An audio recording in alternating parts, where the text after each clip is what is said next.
Right.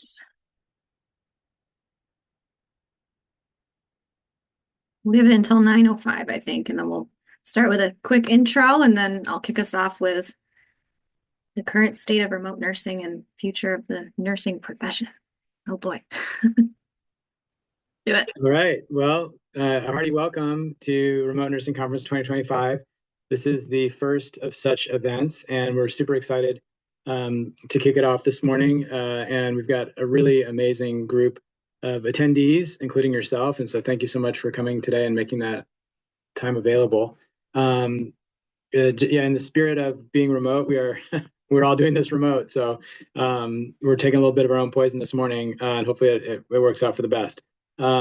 This is the first conference I've ever been involved with at this level in terms of hosting.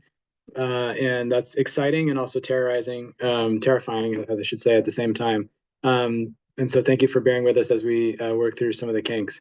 Um, I'm going to just go over a couple of the sort of table setting this morning, and then Olivia will kick in with the formal remarks and welcome.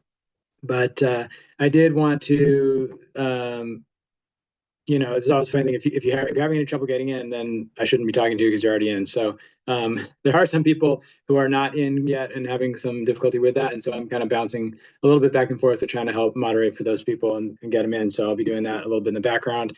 Um, but we have a wonderful session laid out for today. It's a 2-day conference, as you know. Hopefully, you'll be able to attend as much as you can. If you can't attend a session, don't sweat it. We are recording, and I will keep quadruple checking to make sure that the recording is going on so that we can post archives of all the sessions for you to have access to afterwards at any time. And that'll probably be in perpetuity. So we'll have a place on our website where you can come and access that stuff as an attendee, and it'll be paywall. You won't have to pay anything, but others won't have access to it. But you, as a special attendee, get access to all the archives. So that's great. Um, just to take a quick look at the agenda for today, so we're all kind of on the same page. We're starting now, and we'll have some remarks from Olivia. Following that, there's a very, very special keynote address by a very good personal friend and acquaintance of mine, Dr. Ian Tom. And I really encourage you all to sit tight for that one. That's going to be a really spectacular talk, and he's a really motivational and engaging lecturer. And so I think he's going to have a lot of really positive and interesting things to comment on that will really get your brain thinking a little bit.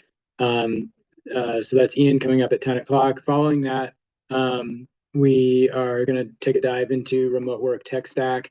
There'll be a break following that for lunch. We're trying to juggle East Coast, West Coast, Central, Mountain, all the stuff. So take your lunch when you need to, but we will have a short break there, followed by an amazing panel of speakers at 1 o'clock Pacific.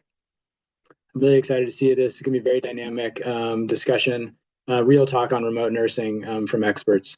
We'll have a brief pause after that to let you get some coffee, and we'll do a raffle for some fun and exciting things. Hope you're a winner. I'm keeping my fingers crossed. And then following that, we're going to talk. We're going to get kind of down and dirty into Slack. I'll just say that Slack is probably the single hottest piece of technology that you need to know if you're working remote. For those of you that already are working remote, you know what I'm talking about. I've seen it come up in so many different formats in terms of the emphasis that's being placed on Slack. We'll get into that. Why people care that you know how to use Slack. Once you know how to use it, it's just going to seem obvious to you. But we're going to dive into that both from an introductory standpoint and a more advanced standpoint too at 2:15, depending on which track you opt into.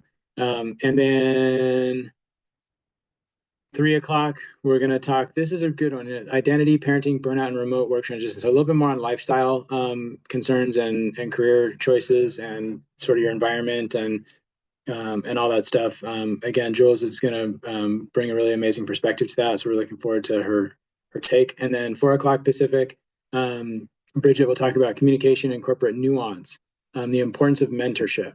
And so digging into your networks and finding mentors and taking advantage of those relationships when you can, that's going to be an emphasis there. And hopefully there'll be some practical guidance as well. And then 4:30, we'll do a recap and some closing remarks, followed by some networking and breakout kind of happy hour time. There's so many. Y'all are such a wonderful group of nurses, and you have so much to offer in your own right. If we could have sessions featuring each of you, I'm sure it'd be 100 times better than what we can do even today. So let's make this networking event something special.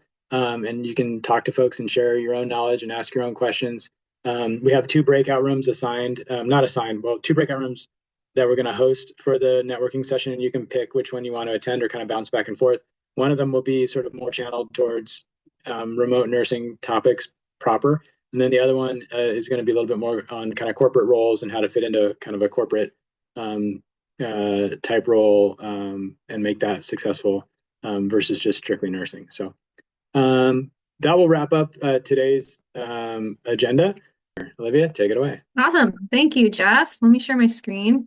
This is my first time using Canva to make slides and share Canva and put it into present mode and present. So if I could just hear that my slides are there from anyone, from Jeff. Yeah, you're looking good. And your slides are Okay. there. Mhm. And if anyone is wondering, yes, I'm wearing the same sweater.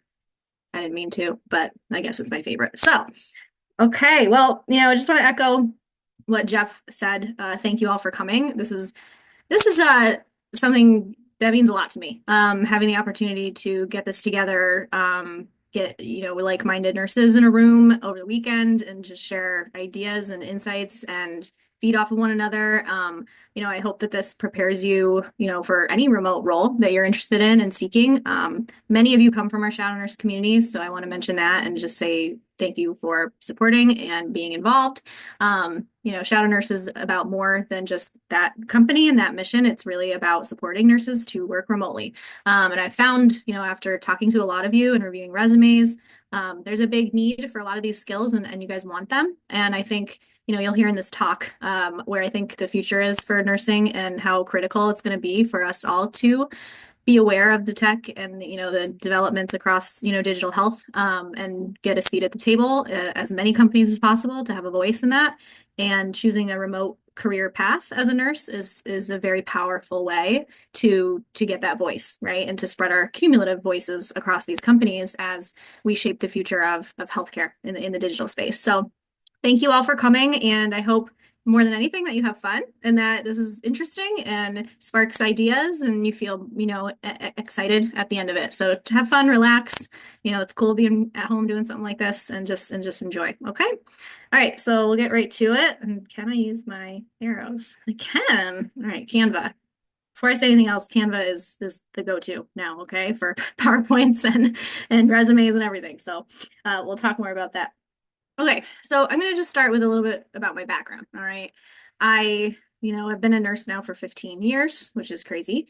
And I'm sure, like a lot of you over time, you realize and start making some connections about what motivates you and, what drives you to, maybe want to leave the bedside or maybe at the bedside, you're noticing certain things like this could be done better or why do we move so slowly when we roll out ideas and stuff in the hospital system and for a while that really frustrated me, but I think it also fueled my path into remote work and into technology specifically. And so I bring this up as a kind of to encourage all of you to before anything, like take some time and reflect on your why and your path and where you are on your journey, and maybe all the way back to when you were a kid and who you were around and what your parents were like and your family and your community. And, maybe there's some traits there and some lessons that you were learning or exposed to that are putting you on this path, this non-traditional, nursing path to remote work. For me, I just stumbled on, remote work and tech. I was a nurse. I was a bedside nurse in oncology for a long time, and then moved to clinical trials, which was also in person. And all that time, I was getting, more and more degrees, whether it was, a couple master's degrees or the certificates, that we all have. The credentials is definitely a part of nursing, right? We're highly encouraged to get credentialed and certified in different specialties, and we all can end up with a lot of degrees, right? And a lot of that will carry you in remote work, and a lot of it won't because it doesn't translate necessarily. It's not the same language that those companies are looking for and what we're doing, right? So So take a minute and think about your childhood and kind of what drove you to get to where you are today, credentials and all. For me, it's become very apparent that I'm an entrepreneur for good or bad. Both my parents were. My mom was a Mary Kay consultant. My dad owned his own groundskeeping business, a solo owner. He never wanted to have employees. So these are the st stories, right, that I grew up with. Like work for yourself, be on your own time. And when I got into bedside nursing, it was a real struggle. Like I didn't know why, I didn't understand why necessarily, but now I tie it back to that. It's really part of my identity. And remote work for me is a really big positive thing, right? That I have luckily stumbled into. I do still work in person sometimes as a nurse practitioner, but I get that flexibility that I think is what is part of my roots and what I need. So you'll hear throughout all these talks at the conference that remote nursing is a career path, right? I think what I'm wanting to create the narrative around and what I'm starting to see more from other people in the space is, it seems like a quick fix thing, when we're all on Instagram seeing these things pop up and it looks like it's easy, and going to happen quickly. But if we want to position ourselves as a profession to lead this, then we have to think of it as a career choice, as a career path. So this is something that you're investing in for yourself, and for the profession and for your patients, of course. So I touched on school. I did want to mention General Assembly. So, I went to RIT, which happened to be a tech school, Rochester Institute of Technology, where I was exposed to technology and computer science, and my network became a bunch of engineers. Didn't plan that, just happened. So that kind of started that network. And then Hopkins for nursing school, to New York City, to Mount Sinai. And then while I was in New York City, I learned through a friend, who's actually a speaker tomorrow, about General Assembly. General Assembly was a coding boot camp at the time. 10 weeks, $900 or something like that, to go spend a lot of hours there with other people and learn. I did data analytics. I throw that out to you guys as something to jot down. It exists still. It's a great company. It's a great resource for getting skills quickly, and it's highly credible. I know they have a lot of online learning now. When I went, it was in person, so that was fun, taking the train all the way down to the lower Manhattan and back up to the Upper East Side. But definitely jot that down. And through all of these places, right, the network, I cannot underemphasize or overemphasize the importance of your network in your journey.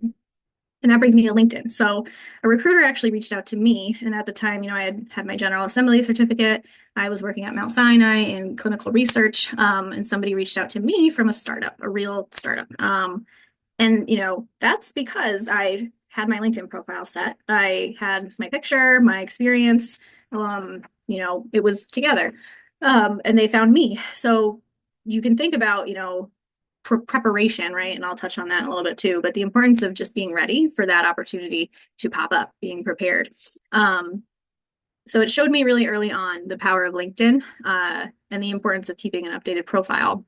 And I did take that job. It was a very tough decision. I'm sure many of you have heard, like, you went to the dark side when you leave the bedside or the hospital system. You're either going to pharmaceuticals or to these startups or tech companies. It's the dark side, but it's not the dark side. But it has its own challenges for sure. So, San Francisco at that time was really the startup, Mecca. It was for a long time before that. And Silicon Valley, as you all have heard of probably by this point, where a lot of startups started, like Google, Facebook, all the above. Now I'll mention, Austin, Texas, Seattle, Washington, Boston, New York City as well. These are all now hubs, I would say. Big tech companies are moving there or having more, locations pop up. So if you happen to live in any of these areas, that's great. Like, it really is a different type of energy, especially if you're interested in the startup world. But remote work isn't just startups, right? It's really literally any company now. You can work remotely. And then I did want to mention upstate New York, Albany and Syracuse, where I grew up, happens to be a semiconductor hub, and it is growing, and more dollars are being put into those companies. And semiconductors are, the hardware foundation for AI processing, right? So we're going to need more and more of those, more powerful. And I think, being aware of what's happening, in technology, it's directly tied to remote work. It's directly tied to computer work. So if you're in that area in upstate New York, I think there's a huge opportunity there to look for jobs. Okay. And I think it's only going to get more and more, there's going to be more and more demand. Okay. So summing up here, the journey piece. Driver Inc. was the startup I went to. It matched clinical trial patients, oncology patients to clinical trials. I built a remote nursing team there, and it was 50 people. The company was tiny, super fast paced. You build things, break things, like the Facebook, mantra. Um, it was creative. Both of these companies, Driver and 23andMe, you go in and there was food everywhere. They served you breakfast, lunch, coffee, wine, at the end of the day, it was like heaven, right? It was like the opposite of working in a hospital. Um, However, there's a lot of interesting personalities and mentalities in this world. And I think you'll find that depending on the size, of the company. And is it like a true startup where they're trying to move as fast as possible and scale as fast as possible? Or is it more like 23andMe when I was there, where it's 500, 600 people? They're moving a little bit slower because they're so big. And that's just the nature of it. But, I say, what is this heaven? What is this HE double hockey sticks? I mean, it's important, and we have a talk later on identity. And again, thinking of this as a career choice. What kind of environment do you want to get into, right? Leaving any job for any other job, you are making a choice to see if you can find a better fit, maybe, or there's a million reasons to leave. But what I encourage everybody to think about on this journey is, what is my ideal environment? What is my ideal culture?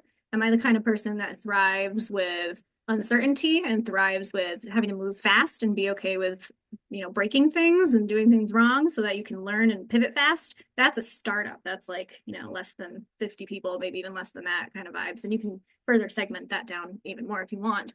Or are you looking for a company that's still tech, still like 23andMe, trendy, that kind of vibe, Google, Meta, that kind of vibe, where it's a bit slower. You're going to get in your individual contributor role, most likely. Individual contributor is like their term for, you have your set of tasks, your job description, you don't oversee anybody.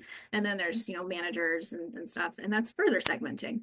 Or, are we trying to work at Epic? Are we trying to work, at one of the insurance companies, more of a traditional probably setting?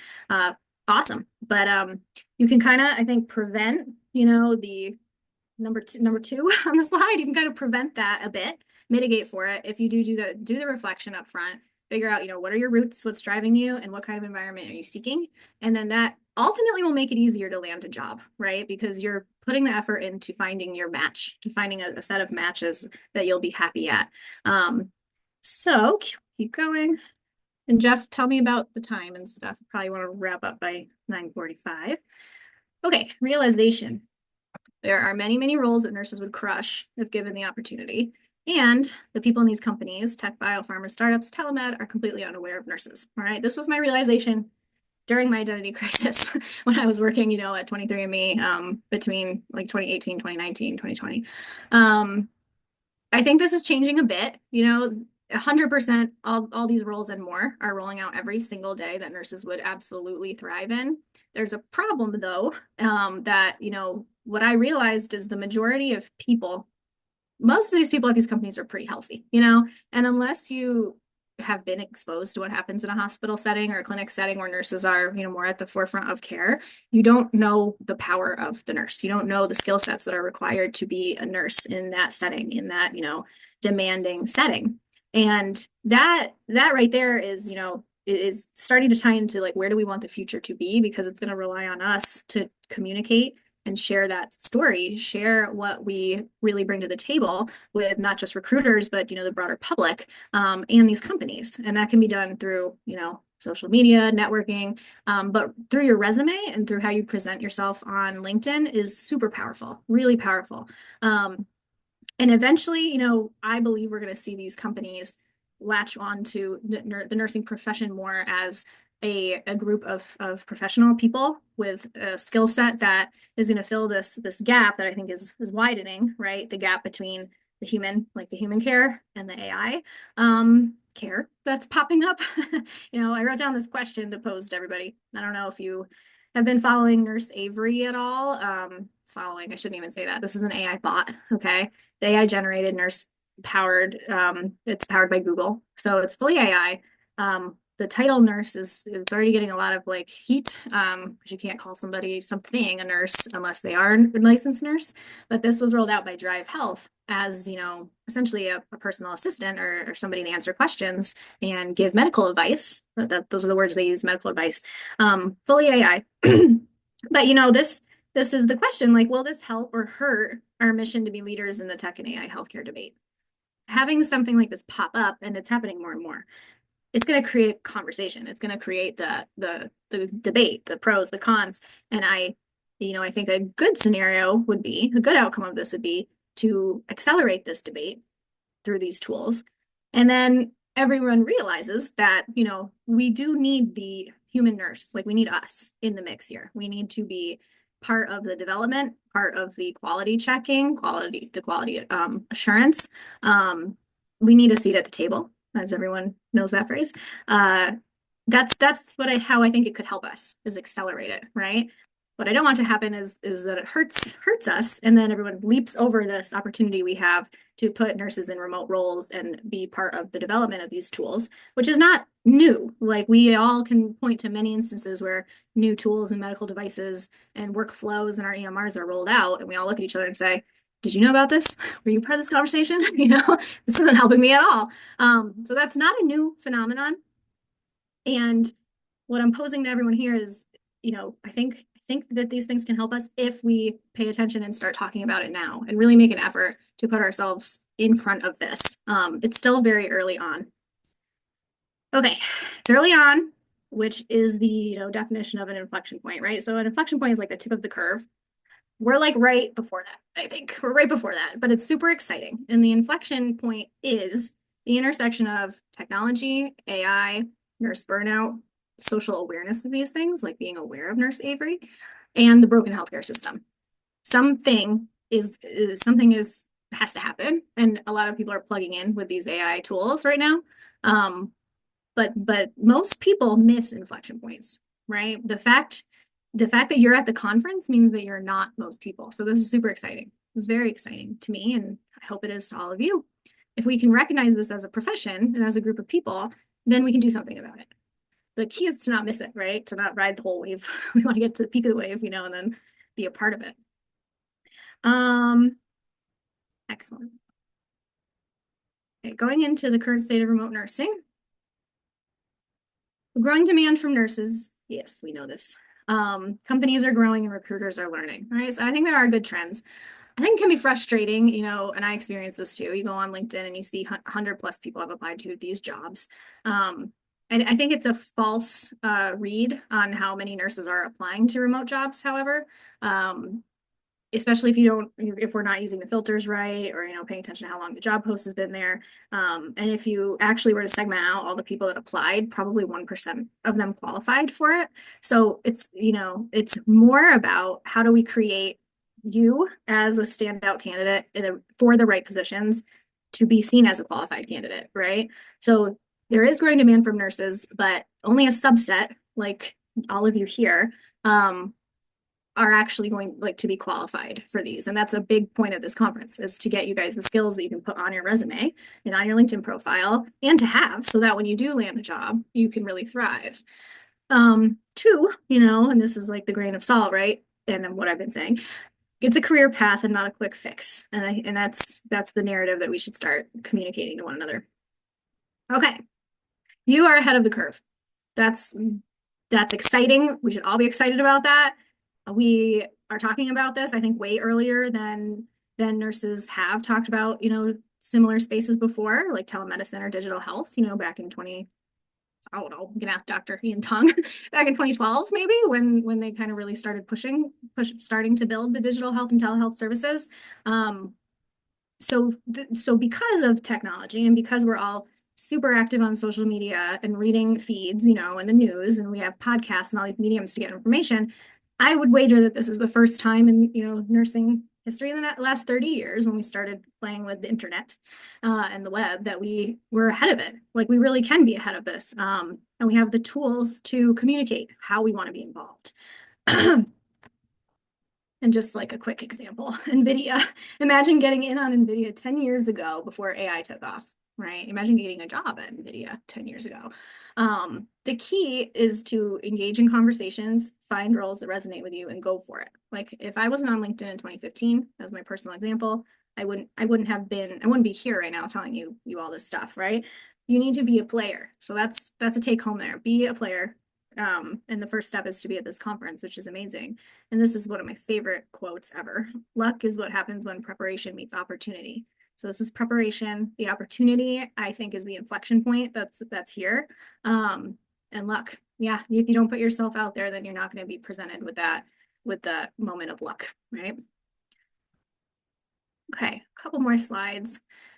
So summarize, and we dive into this throughout the conference. So some high level keys to landing a remote job. Be aware of what is happening in the technology sector. Learn how your skills translate to remote work and put that all over your resume. So like this conference should go on your resume for sure with a link to the page to summarize it.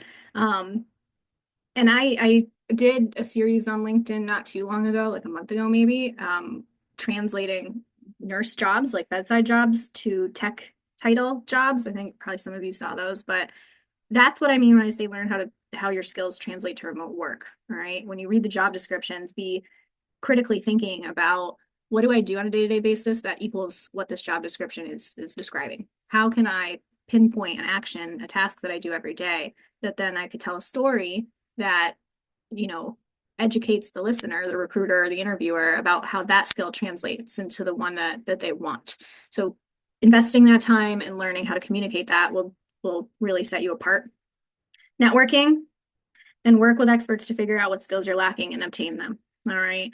That will save you a ton of time, tons of time. And that can be done for free through LinkedIn, through courses, through just messaging people and asking some questions, talking to recruiters, and investing that time. All right. The future of remote nursing. The key takeaway from this slide is it's not going away. Remote nursing is going to grow and grow and grow and become more and more in demand. The momentum is there. So companies, there's thousands of roles. What is important to know is that most of them don't have the word nurse in it. And that goes back to the lack of cohesion, right, between what the people at companies think of what nurses do and what nurses know we do, right? So that conversation needs to happen. But there are thousands of roles that I guarantee you, we can qualify for. The demand is there clearly from nurses, and when there's demand for something, right, the market usually answers. Opportunity to define the remote nursing career path. Yes, and that's very exciting. And then the caring and human aspect. This is what roots us all in what we do, right? This is what nurses do. Patients trust nurses, and we'll have a debate on this tomorrow. But I think AI can't replace the comfort and the empathy and the human connection that nurses have and that we're trained on, and that what defines us. All right, so edging out that space of the caring and human aspect that we bring to the table is going to be a big part of this momentum and fueling it and figuring out where we fit into that.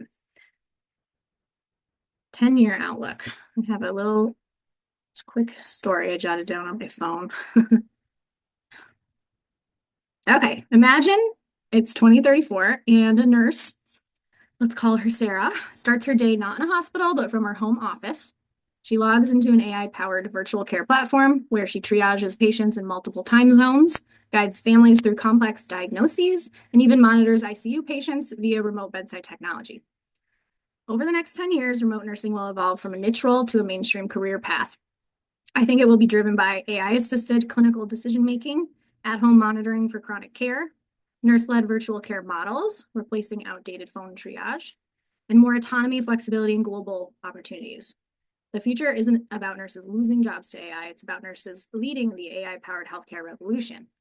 The question isn't if remote nursing will take over, but who will be ready to lead it? And I'm looking at all of you when I say that, because I think we're ahead of this. All right, you are the future of remote nursing. Out of the about 100 people that signed up, right? There's 6 million nurses in the country, and 100 of you are here, right? You're a very niche group of people, and that is the group that's going to put in the work, land the jobs, be ahead of the curve, and become the voices and the leaders of this new career path. All right, thank you all. Hope that was motivating and inspiring to kick off the conference. And I will exit out of this. and answer some questions. All right, we have a few questions coming in.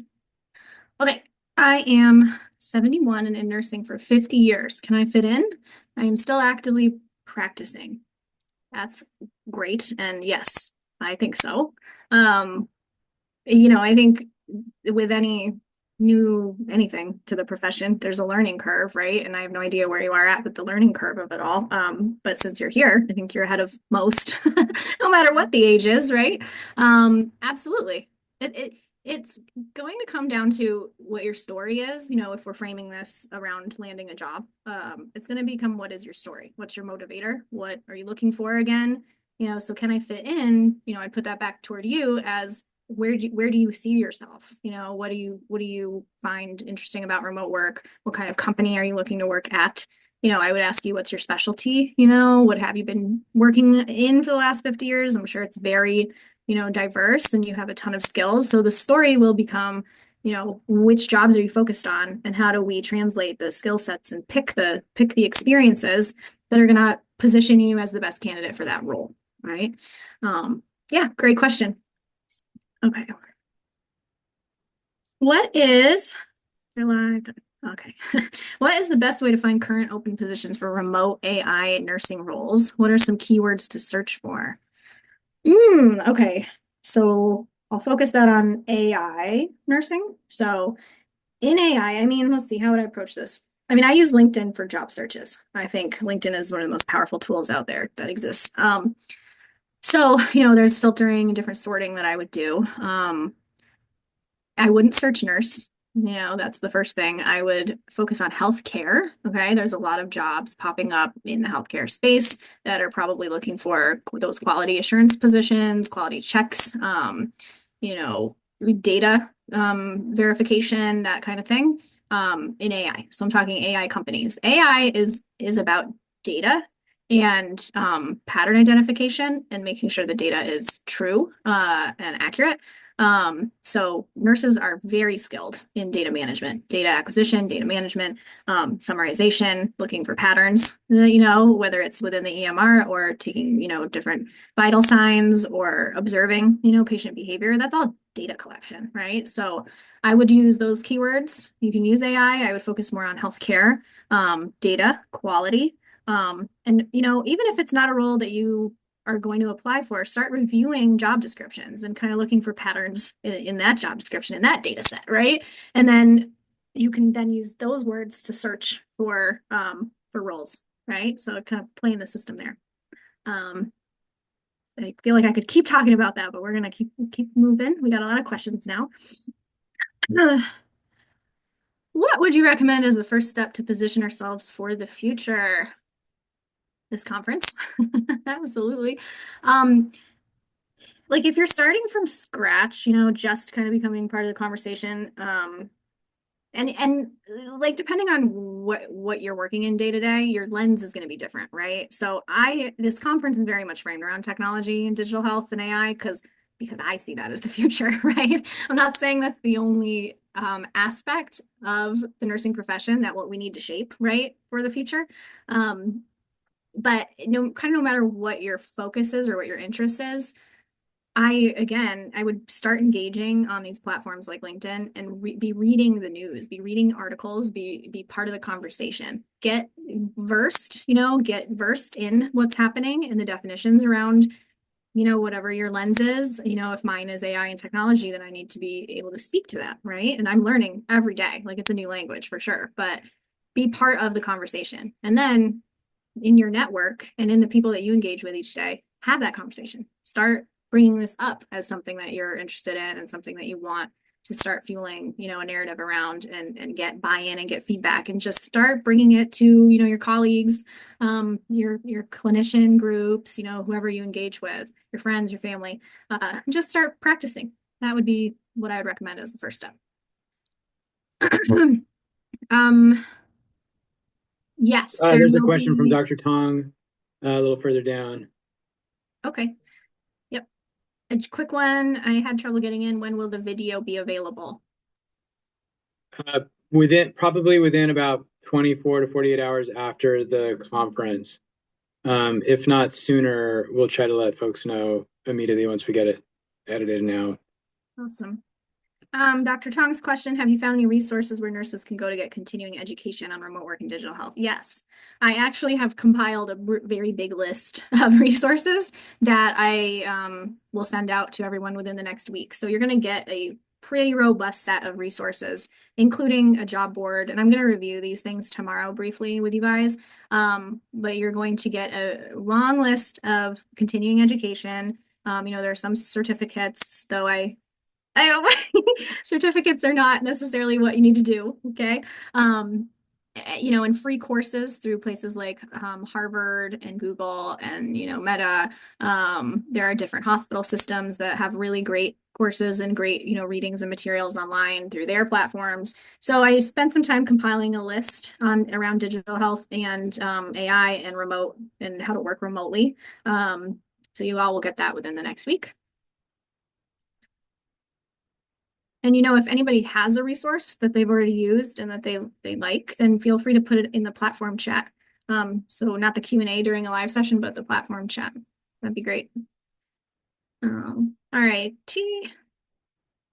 What are the tips to make your resume stand out? I've worked for multiple virtual platforms companies the last 2 years. Good question. Tomorrow I'm doing a session on resumes, and I'm going to show you a resume of mine that was, for a hospital position and one for remote position. Okay, they're two very different resumes. So I'll share tips at that time, but since you have a background in virtual platforms and with virtual companies, then you absolutely want to highlight that. I think I'll go over this tomorrow, but like one of the most important things to emphasize on your resume is like quantifiable impact. So if you worked at a virtual company and you helped them, obtain 10% more users in over the 3-month period or something, or showing growth or showing the value that you individually brought to your team, that is that's great. Like when tech companies, I suppose, review that kind of stuff, they're looking for impact, quantifiable impact that you can tell how and your approach to that. So try to word things in that way, but I'll share a bunch more insights tomorrow as well. Are there specific certifications that you've seen repeatedly requested in remote roles?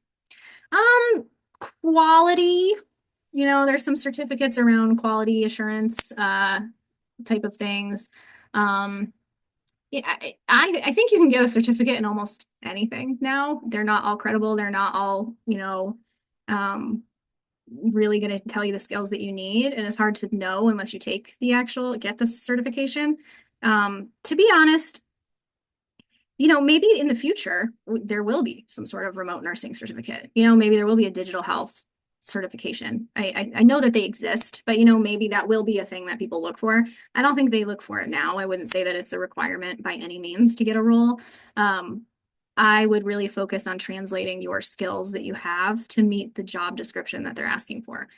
Because you do in a lot of ways. You really do. It's just about using the right verbiage and being able to back it up with examples. I would focus more on that than obtaining a certificate. So even if you have a certificate, that's not real life experience, and if you have two people with a certificate and one has real world experience and the other one just got a certificate, we're gonna, probably more likely be in this camp, right?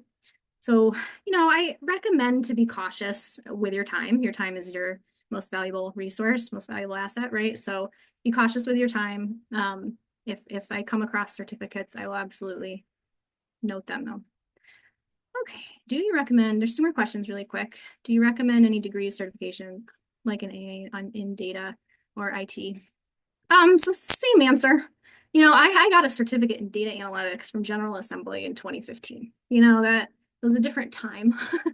A different time. I think you can learn those skills, at least basic data, in an Excel sheet on your own pretty quickly for free. If you are seeking a role specifically in data, then yeah, there's probably in order to get that role, then you need to, be able how to formulate in Excel, right? You need to do VLOOKUPs and, pivot tables and things like that, more than likely, because your competition will be able to do that. But, that's more like getting like a degree in something, and then you're going to use that skill. So depends on what you're looking for. It depends on what you want your job to be. And then the last question, same thing, courses. I'm not surprised by that there's three questions about courses and certificates because I think nurses are trained to think that way. Like that you have to have like the next step is a certificate if you want to pivot somewhere. Like even in the hospital, if you want to go to oncology all of a sudden, oh, are you like ONCC certified? We're trained to think that way. And it's not right or wrong. It's a question I want to pose to you. Make sure you're doing the first things we talked about, right? What are your roots? What are your motivators? What are your internal motivators? And what kind of company or what kind of job are you really seeking where you're going to thrive and feel fulfilled, right? Like data, for example, are you going to be fulfilled working in spreadsheets potentially? Um, Maybe even shadow somebody for an hour or two, that kind of thing before you jump into getting a certificate. Okay, I will wrap up. Everyone can take a minute or two break, and then we will have Dr. Ian Tong as our keynote. Thank you all for your questions.